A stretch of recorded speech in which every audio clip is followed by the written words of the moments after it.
Hello everybody, hope we're all doing well. Welcome back to our Esports Talk episode. This being a very short episode on why Hector Rodriguez has left OpTic Gaming. I know a lot of you guys are diehard fans and probably can assume some of the reasons, and well, you're probably correct. It was actually though an ESPN interview he did reveal this past couple of days as well. I'll link down below for all of you guys. He revealed in those interviews his reasons as to why he did leave and why NRG was probably the right home for him. So it's pretty touching stuff. Alongside that, if you guys did somehow miss this past weekend, his statement, of course, his leave of absence from Immortals Gaming Club, who did purchase Infinite Entertainment and Esports, along with that the OpTic brand under their umbrella as well. He did part ways, and one of the first reasons he did state was maybe quite obvious. There could be some butting heads, some disagreements between him and Infinite Entertainment employees who he could be working with under the Immortals Gaming Club hood if he did stick it out with them. So it does make sense, right? Infinite Entertainment, a lot of those employees he possibly could be working with, the same company who bought out OpTic Gaming from underneath him, and eventually we could say ruined OpTic Gaming as well. You can imagine there would be some butting of heads between Hector and Infinite Entertainment employees who would all be working under the Immortals name if he had joined Immortals Gaming Club. It was more on the Infinite side.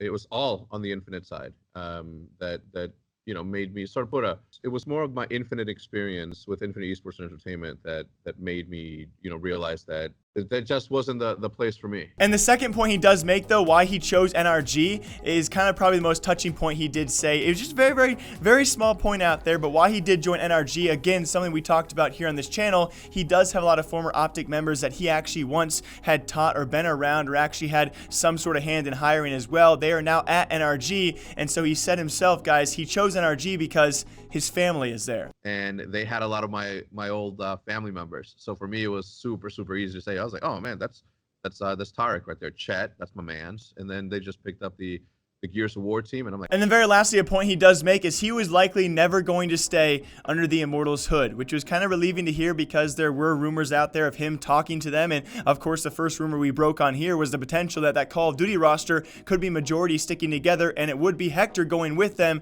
to the LA spot with LA OpTic to remain under the only OpTic Esports branded team in the world now that will ever be, that being the Call of Duty team going to Los Angeles. He did make sure to state, though, unless he got OpTic back, he probably was never going to stay with Immortals Gaming Club. How close were you to staying, if at all? I don't know. I don't think I ever really thought about staying. I knew that if I wasn't if I was not gonna be able to get OpTic back, then I was gonna probably go off and do something else. And in closing points as well, and again, these interviews will be linked down below for all of you guys. Great interviews. I wish I had the chance to ask him some more questions myself. It just always a great talking point, and I will have other videos on Hector because I'm gonna warn you guys, okay? And you guys OpTic fans might be with me on this. I swear to all of you, I will make a video eventually that Hector Rodriguez was the biggest signing in esports history, especially if you're gonna compare not players but staff or management. It's not even close, and I would even argue just all in all in the general esports scene, the biggest signing we could see ever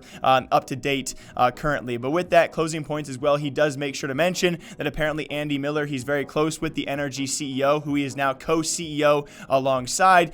With that, he's also the CEO of the Call of Duty team, so he'll have a big hand in content. He actually makes sure to say business practices, the culture over there NRG as well. I'm sure he'll have a big hand in content, as he does also mention Symphony from Fortnite. If you guys don't know, very funny guy as well, and I'm sure they can make some killer content together. Now, very lastly, also make sure to iterate, guys, vlogs will be coming around NRG Call of Duty content in the future once he does work it in. And one thing that was not asked that people are actually curious about is, does Hector still own the rumored 10% of OpTic Gaming and that brand? I can't answer that. I have no idea. I would presume that's probably not true down the line, especially when it comes to conflict of interest of being a CEO of now a new Call of Duty team and having ownership in another Call of Duty team. That's usually a pretty direct conflict of interest that most franchise organizers, most organizers in general, most developers like that of Activision would probably not allow that to happen. So we're gonna wait to see on, of course, if that is true or not and what the future does hold for,